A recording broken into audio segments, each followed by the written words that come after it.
like love, love, love, and music. La la la,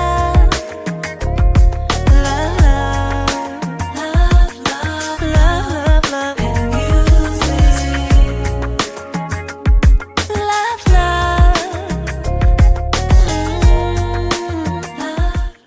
Hello, everyone. Thank you for tuning in. I am Jaylee. This is Jaylee's Corner. This is my review for Real Housewives of Atlanta. This is season 11, episode 13. And let me just say, Nene irked my nerves this whole episode, like from beginning to end, irk my nerves. I'm like, she up here like a Mojo Jojo, like a goddamn villain, and it's just like, I'm like, bitch, what's wrong with you? Like, what's wrong with you? It was just team too much all the way around the board. If you haven't done so already, please take a moment and subscribe to my channel and become a whole J-Bird. Do not forget to like, comment, and share this video. Do not forget to follow me on social media on my Instagram, J_Lees_Corner, and, you know, all that good stuff. Let's get into it. Nene out here being a bitch. Like, it ain't no other way to say it. Ain't no other way to put it out there. Ignore the stuff I had. I was putting together a little bathroom rack, and, girl, it ain't happened. So it's going to be there for a minute. And so I guess somebody else going to put it together. Anyway, but Nene was being a whole bitch out in these streets, and it was aggravating on my nerves. You know what I'm saying?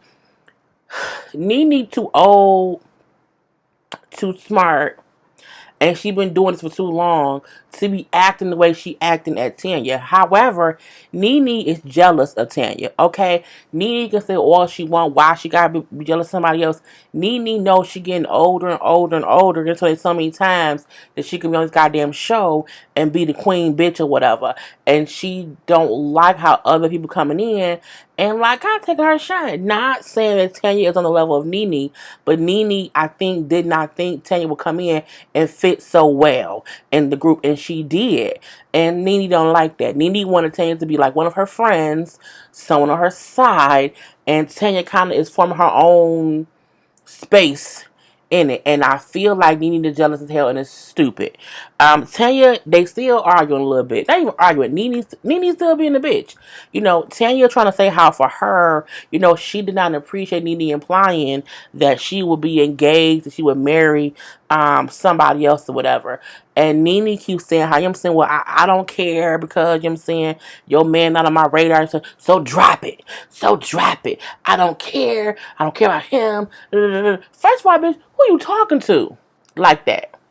Drop it. Who the fuck you talking to? Tanya, a good one. Because had it been, but Nene not gonna talk like that to certain people. Nene taking all of her Greg frustrations out on whoever's the closest, and that's Tanya. And the thing is, Tanya didn't even start with Nene. She just said, hey, I didn't appreciate how you kind of was joking. You didn't, the second time you said some bullshit about me maybe not making it to the end of my life with the man I'm with who I love. You know what I'm saying? I would say like, bitch, I don't care if you and your husband beefing. Don't take that shit out on me. Okay? Point blank to the period. And, you know, Tanya, like, you know what I'm saying? Yeah, he may not be on your radar, but he's on mine. Meaning, that's my man, bitch. Bottom line, that's my man, you know what I'm saying? And she gets a bit emotional, so she's like, she wasn't crying, but her eyes was kind of watery. And at that time, here go Portia in her confessional. What's she crying for? You know what I'm saying? It's not that serious. Bitch, didn't we see you crying 2 seasons ago over a goddamn doormat with Marlo? When you argue with Marlo, and because she said your doormat was too small and you was crying, look, people irk my nerve when they try to defend Nene and stuff. Why she crying? It ain't that serious.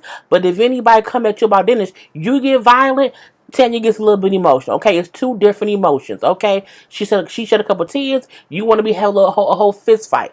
Portia missed me with the bullshit. Missed me with the bullshit. You cannot say to somebody it ain't that serious when you cried over a doormat.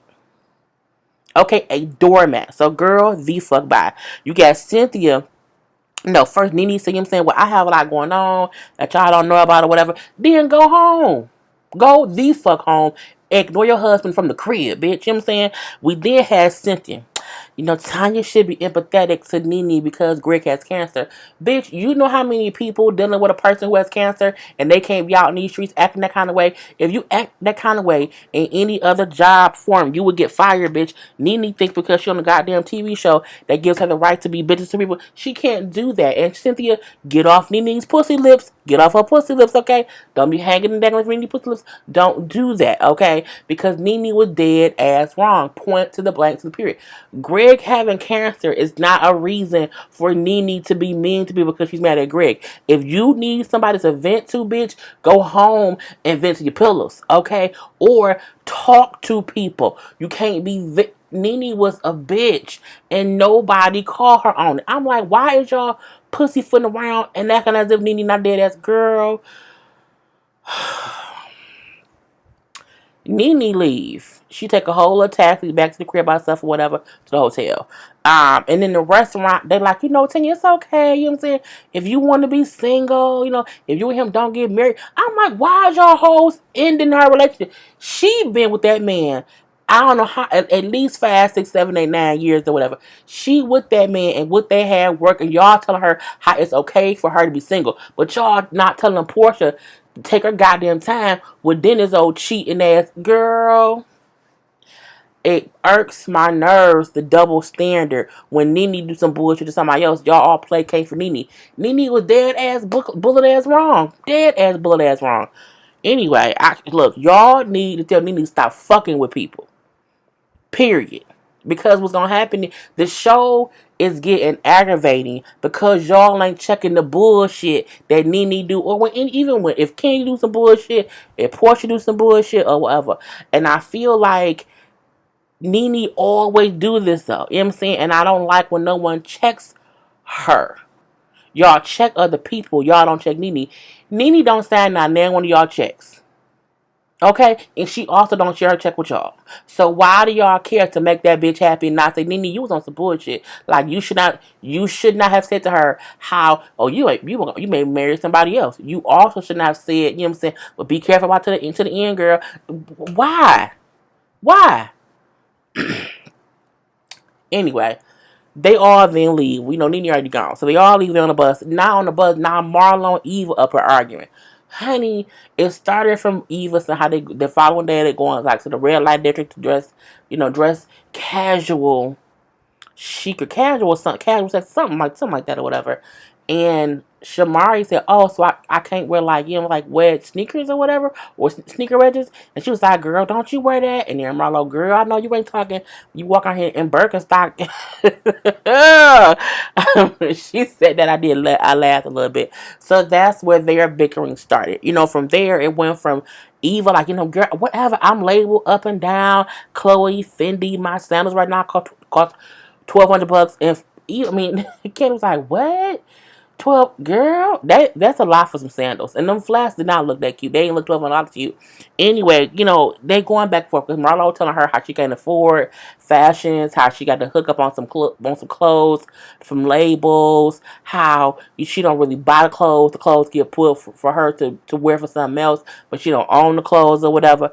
Back and forth bullshit. You got Eva like, "Girl, whatever. I've been a model and I've been fashionista, whatever, since I was 18. I'm 33 right now." You know what I'm saying? Back and forth. Marlo, everything you've worn on the runways in my closet, you know what I'm saying? And I don't have to borrow or whatever. And again, back and forth. But Eve say, "Girl, whatever, you can't even fit them clothes." I said, "Oh boy." Talking about, I don't know. She said, "I don't know where you get your plus size fashions." I said, "Hold on, my bitch. Okay. Us plus size girl, she ain't plus size, Marlo not. She just not she's not a size too." Anyway, but it was back and forth. They argued for an hour. I will say Eva was reading the fuck out of Marlo. Reading Marlo cover to cover like a goddamn Dr. Seuss book. I was like, "Bitch is a great ex ham stamp." I am. It was crazy. But I feel like the reason that I feel like the reason that Eva always would say, "I'm not shady," because I think her form of shade is what she was doing to Marlo in that moment. I think she feel like if she don't go to the extreme of reading someone, she not being shady. No, you just have levels to your shade, but you still shady all day. Anyway, you know what I'm saying? At one point, Marlo say, bitch, do you need a cigarette break? Can you breastfeed because you smoke them? I said, oh, even smoke cigarettes? Cigarettes are really, really nasty. I mean, I'm surprised with her having 2 kids that she smokes.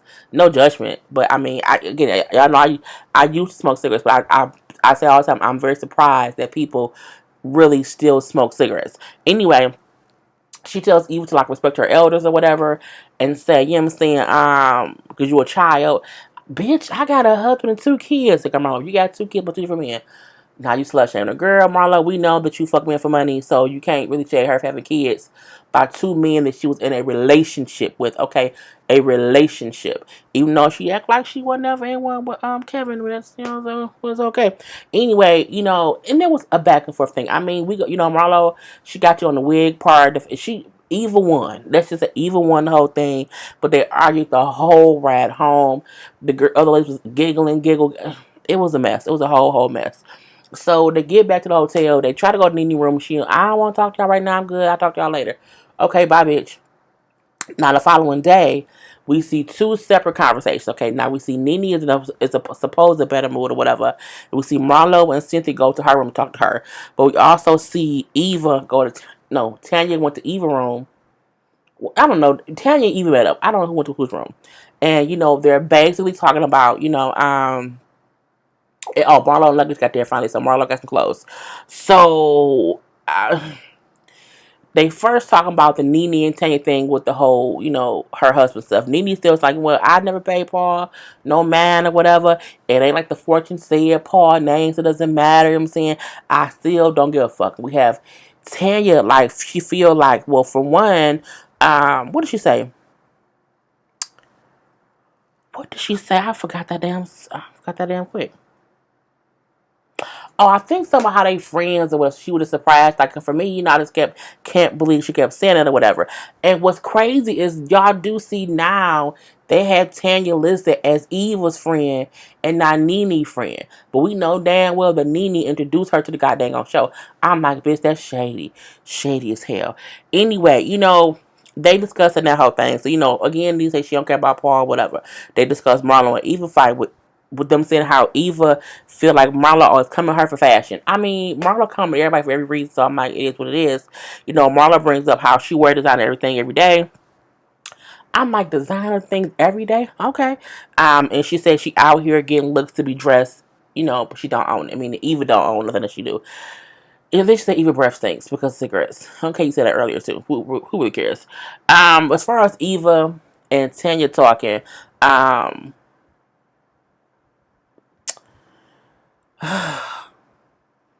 like that Tanya said the way Nene reacted is not how you should talk to people.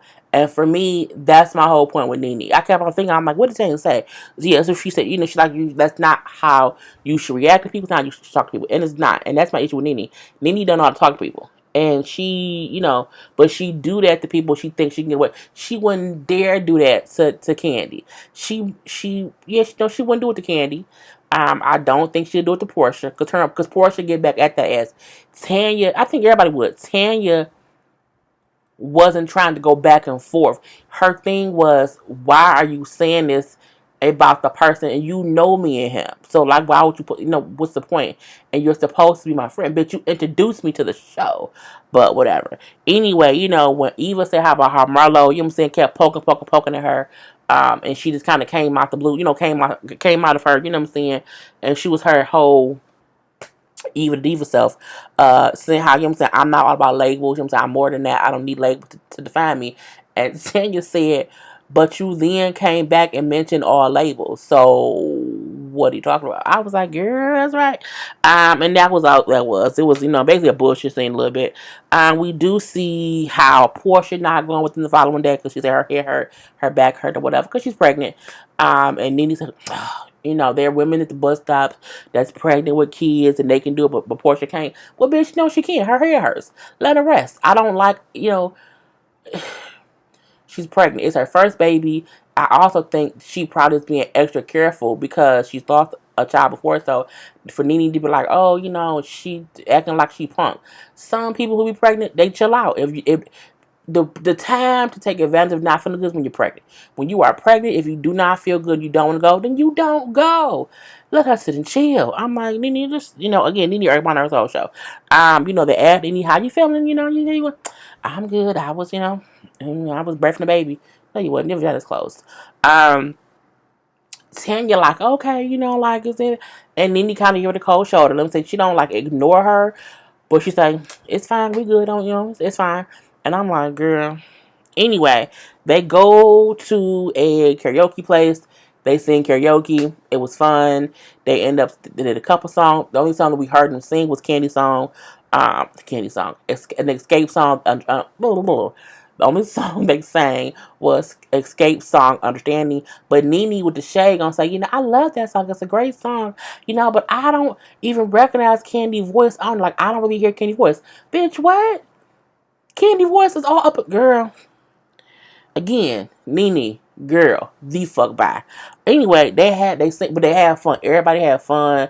It was a great time. A great time was had by all. The following day, Eva up crying. She texts Tanya because her mom texted her and told her they're gonna take her grandfather off life support. So of course she's sad. She wants to go home. She texts Tanya. Tanya then texts all the ladies, and all the ladies come down to her room like one by one by one until they was all there. And they just embraced her. They made her feel better. You know what I'm saying? They just hugged her, consoled her. Even her and Marlo had the best embrace. Considering it was beefing the day before, I love how Marlo embraced Eva like an older sister embraces her little sister after a fight. I love you. You know what I'm saying? It was amazing. And even though they're not gonna be best friends or whatever, but I love how they both were able to move past the foolishness of it all. And for Marlo to console Eva and for Eva to accept it. You know what I'm saying? Because, a person can want to console you all you want to, but if you don't accept it, it ain't gonna work. So that was great or whatever. And they all just kind of make her feel good and say they're gonna go out today. Because she was saying she wanna go home, but she ain't go. I don't know if she didn't go because the flight just haven't left yet. But they all went out and said they were going to, honor her grandfather because once he's off life support, he's gonna pass away. So they're gonna go and enjoy Tokyo the day and honor her grandfather, whatever. So they're going to like a geisha show. So they have to be there at the car at 11:15. Y'all know that lady said like don't be late, don't be late. So we see all of them come down one by one by one by one. Everyone's there, I think, except Nene and maybe Shamari. Nene call or no Cynthia, either Cynthia called Nene or Nene, one of the two. Cynthia and Nene on the phone. Nene asked, "Is everybody already there? Is everybody already on the bus?" And Cynthia said, "Well, yeah, we waiting on you." She said, oh, "Okay, well, I'll be down in a few." So we do see Shrine on the bus, and at this point, it's 11:15. It's 11:17. And the tour guide say, "All right, let's go. We're leaving." And they like, "What? No, we can't leave Nene." Fuck Nene. Okay, this is the issue I have again. Why are y'all? They all like, "We can't leave Nene. She gonna be upset. She'll be mad at us. We can't leave her. If she ain't on time, you can." That lady told y'all day one before y'all had to go anywhere. Be on time. Be on time. Be on time. Because here we on time for shit. On here we not on other people's time. Okay. And Nene was late. You were late. And not only that, you were already up earlier in the day because y'all all went down there to see about Eva. But you know what I'm saying? They pull off or whatever. And when they're like, "Oh, we're gonna call Nene. Can we do a loop around? Can y'all send someone else to, get her, whatever?" I'm like, what, really?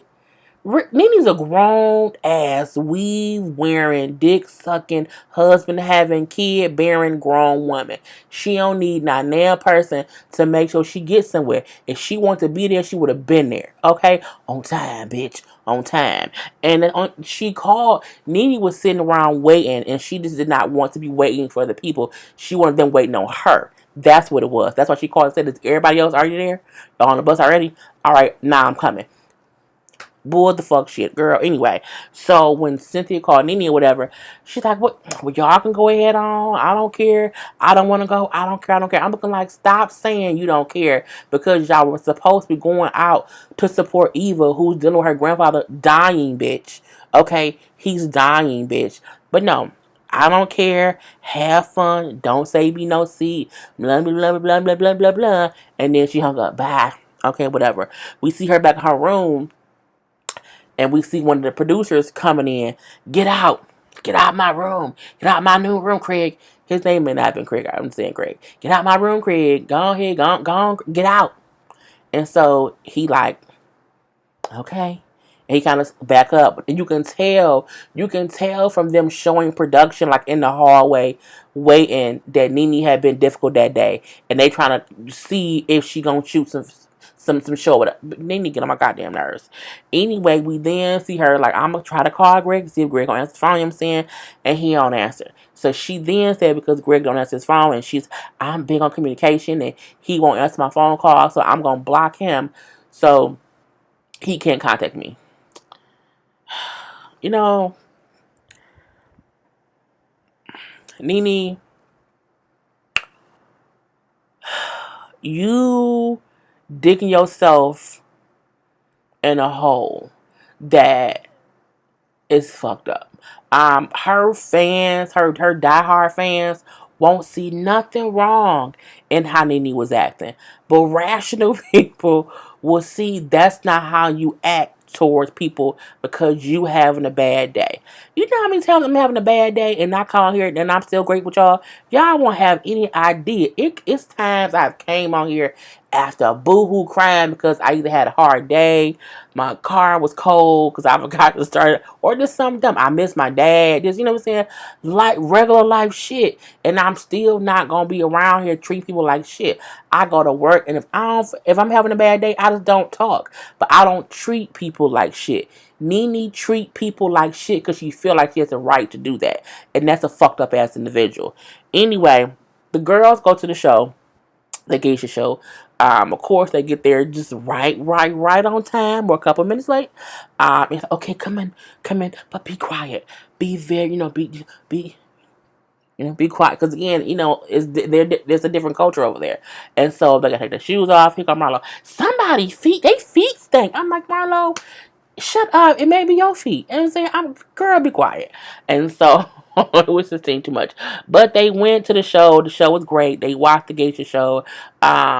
They played some games. Each lady played, participated in they had a great time. Everyone had a great time. They then go to a restaurant, a vegan restaurant, which Candy did not want to eat none of the food. Now they had called Marlo had called Nene and said, hey girl, what you doing? Nothing. At my room by myself. Well, okay, we're going to a restaurant. Did you come to the restaurant? So they tell her where they're going. She gonna come to the restaurant. She get there. Before that, I didn't think it. Candy was like, "Oh, this vegan food. Like, I'm just not here for it." We did see earlier in the show they got McDonald's, and Candy said, "Finally, some real food." I was like, "That's fucked up." When McDonald's is considered real food, but when you in a different country, it's real food because it's food. Like I probably would not go to Tokyo simply because I wouldn't eat anything that I don't like. I don't like vegan food. I don't like sushi. I am a meat and potatoes girl. So if I go there, I need to bring my own food, and I need the Airbnb house to cook food. Okay. Anyway, but I get I can feel Candy's pain. Anyway, Nene gets there. And she sitting next to Portia. Girl, Greg, not answering my calls. I be calling him, or I wake up and I don't have any missed calls from him. Because of time difference, I'll call him at this time, he won't answer. I'll call him at that time, he won't answer. And my girl, it's just, here go Portia, girl, you going through? We need to talk. You going through it, right? But in her confessional, she's saying Greg be calling me, cussing and fussing. So, bitch, did he call you or no? And I'm pretty sure they cut and paste some stuff together. But I'm like, was he calling you? Because you can't say to Portia, he ain't calling you. And then the confession, you say you in Tokyo, he calling you, cussing and fussing. And so you pissed off, so you block him. So, bitch, which one is it? Let me know. I'm not sure. Anyway, they then leave there. And when they're leaving, Tanya asks, can we talk real quick? Let's go like a little conversation. And I thought we already did talk on the bus. She's like, no, I just want to just like a quick little thing or whatever. Tanya said, I just, I know you have things going on. I understand that completely. But I wanted you to know I was hurt because you are a person I consider a friend. You know me and Paul. So for the statement to come from you of all people, in regard to me maybe not marrying him or us not making it, it hurt me because you know what I'm saying. It hurt my feelings. Nene could not even say, you know what, I apologize if what I said you took it the wrong way and I hurt your feelings. I apologize because that's not what I meant. Nene just kept saying, well, you took it wrong. You took what I said wrong. And it's fine. We good. But bitch, you not acknowledging what you said was fucked up. Even if you did not mean it that way, what you said was fucked up. And when she kept, all Tanya been trying to say this whole time, I don't appreciate what you said, bitch. And you keep making it seem like what you said shouldn't matter because you don't care about them. But that don't mean that it didn't hurt her fucking feelings. But neat girl, I'm done. And that's how it went off for her. Come on, we good or whatever. Nene's a fucked up individual. She's a completely fucked up individual. And she was also on Watch What Happens Live. And when they asked her about it again, she then kept saying, I love Tanya and Paul. I love them, but I don't care. That's like if someone told her, I don't care if you and Greg get divorced. I don't care about Greg and you. I don't give no fuck about you. She wouldn't say, oh, okay. She would be upset. Nene is a fucked up individual. And I can't say that enough. This episode, and I get that it's probably because it's hard and stressful on her being a caretaker. I completely get that. But again, that is no reason to act how you act. I know people who are caretakers. I know people are. If a person who was in a hospice or a person who was in just the care of someone who needed a caretaker, okay? Just someone who needs someone to take care of them. If they acted to other people how Nene acted, it would be a fucked up offense. If Nene was like, you know what I'm saying, he's a patient of mine, I'm going to just ignore him because I'm mad right now. Nene, she do things like she's exempt from being nice and polite and respectful to other people. Nene won't respect what she can't give respect. Nene been on the show for so long, she really feels like she's just exempt from being like a fucking human being, and she has whatever rights and rights to do whatever. And your husband having cancer don't give you the right to be a fucked up individual to people. Okay? And the crazy part about it is I feel like them showing her kind of yelling at the producer to get out is them showing she not only mean to Tanya on the episode, she mean to other motherfuckers behind the scenes. And he goes a little bit a step of it. Girl, Nene, girl, I'm done. Have a wonderful Sunday, y'all, or Monday, because it's 1 o'clock in the morning. Have a great day. Okay, I will talk to y'all later. I hope y'all enjoyed, and this little rant wasn't too bad. Peace. He's like love, love, love, and you.